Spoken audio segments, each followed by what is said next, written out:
miles away? Is it under your bed at home? I mean, I don't know. But consider making duplicates of those critical records that are impossible to recreate and put them in many places where, and eliminate the single point of failure.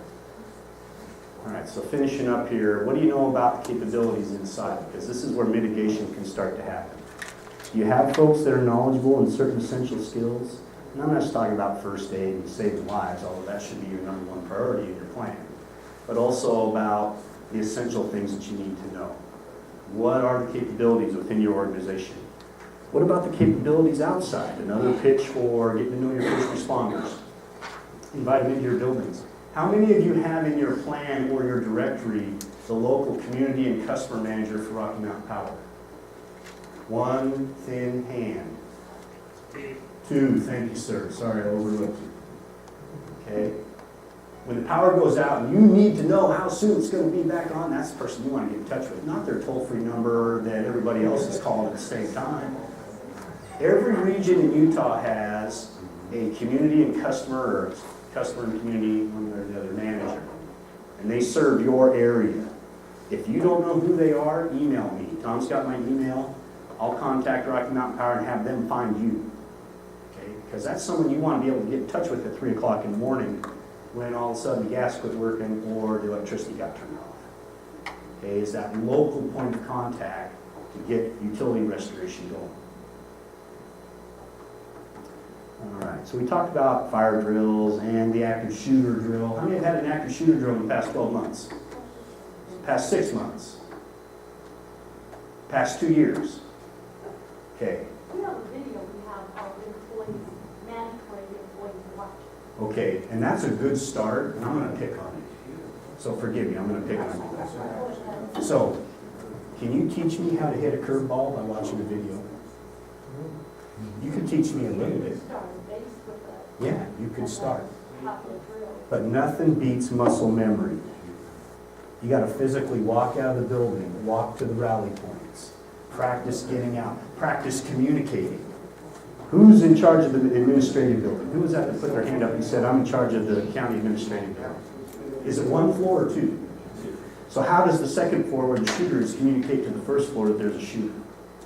I started this year. Good answer. We're planning on doing it. But what did I say? Whether it's Hurricane Katrina or a shooter on the second floor, the first thing to fail in a disaster is the ability to communicate. And in this case, we can watch a video, and I'm not bagging on it. Great thing, great start. But muscle memory is how you learn how to hit that curveball. You take enough pitches, pretty soon you start hitting. You drill enough, you walk out of the building, you go to the rally point, you're on the radios, you're taking accountability. It's muscle memory.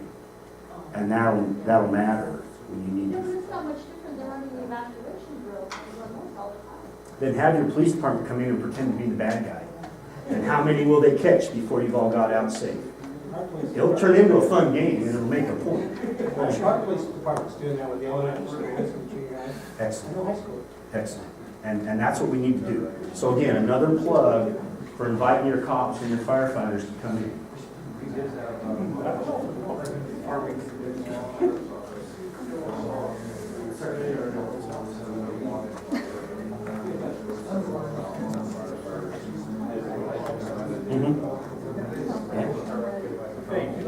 Did you get Ellis Brew while you were at it? Oh, good.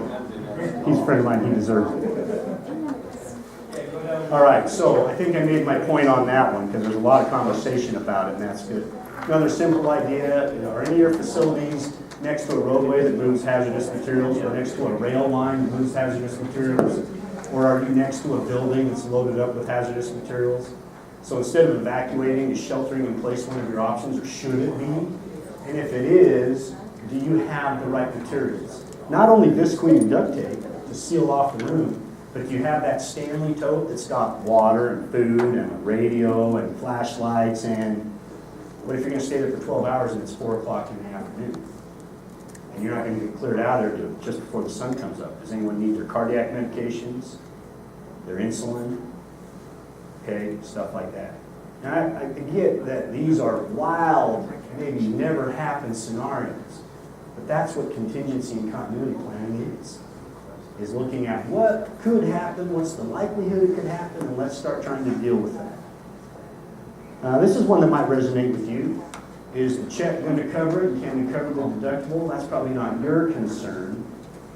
But is there the right things in place that we can get our building taken care of, get back to normal as quickly as possible? So that's something that your business people are going to have to think about. So you might want to plant that seed. Hey, when was the last time we looked at our insurance policies, or are we self-insured? A lot of counties are. Okay. That's a question that businesses ask all the time. When was the last time we checked with our insurance agent, and will the check cover it? How much have we grown since we wrote that policy? Do we have more buildings, more equipment, more value that we need to have covered? Okay, so insurance review is pretty important. We've already talked about this one. I can hook you up with some great experts if you're interested on that. Okay. If you think you've got some good plans in place that back up your data and protect it, test it. I've given a lot of these presentations. And I'll never forget the one afternoon I had a guy, he was sitting in the back row, and he said, hey, we bought a software, and it was a backup plan for our business office, and every day when I'd go home at night, locking things up, turning off the lights, I'd see that program booting up on the screen in the front office. And then we found out one day when we needed it, that that's all it was doing. It was just showing a thing on the screen. It wasn't backing up anything.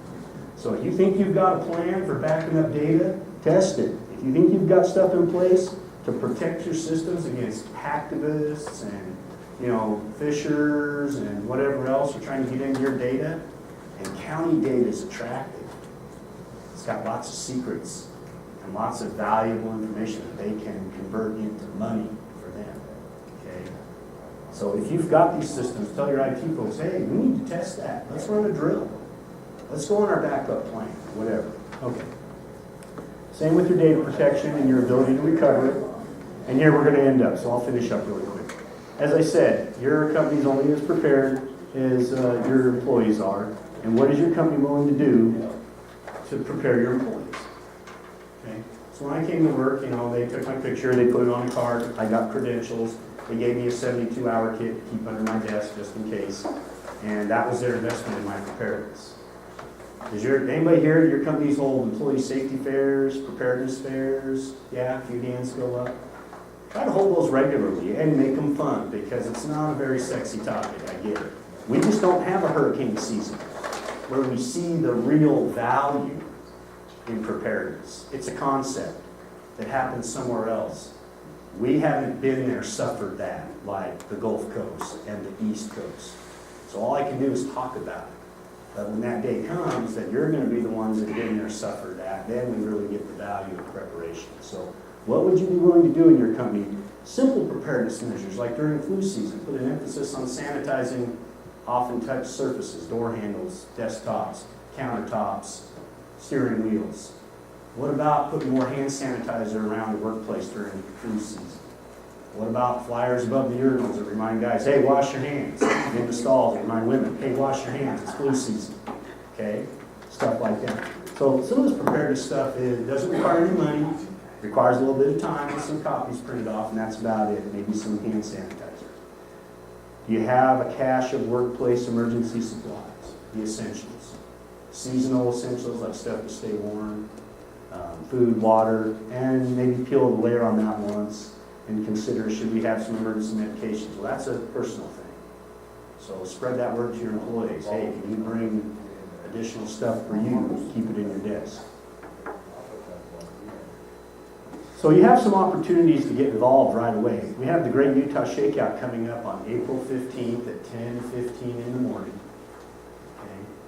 And so that's an easy one to get involved in. Do you know how many, by show of hands, know if your county's registered for Shakeout? 1, 2, 3, maybe.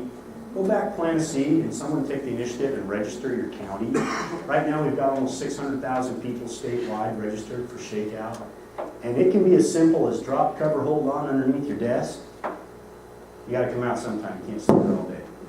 Okay? Or maybe a little more involved, like a simple, hey, let's sit around the table and talk about what if and what would we do. Or maybe a functional where we pull out the emergency equipment, turn on the emergency lights, run that backup data system. Anything and everything, it's up to you. There's no hard and fast rules for participating in Shakeout. Please just participate. Take swings. Learn how to hit the curveball. And shakeout is an opportunity to get in the batter's box and take some swings. You'll find some things out that'll help you realize, hey, we're a little more vulnerable in certain areas than we thought. All right, so there's some other ideas up there, and we've got some other ideas on our Be Ready Utah site. So I'm going to skip all these. There's our webpage for Be Ready Business, but there's our URL, bereadyutah.gov, and these are the 4 pillar programs right here for family, business, school, community. We've plagiarized the best, and we want you to plagiarize it too. There's all kinds of stuff you can download, print off, games, templates, all kinds of resources. Just spend a couple days in there off and on looking around. You're going to find something that's valuable. And on that, that's all I've got, unless there's any questions. And I know it's 3:30 and being here all day, so probably not. Tom has my email. If you'd like any of this information or anything I can help you with, I'd really like to come out and talk to your team and talk to your directors about the value of continuity planning. Because government is all about making sure we serve the community, but how prepared are we to take care of ourselves? Okay, thanks for having me. Appreciate it.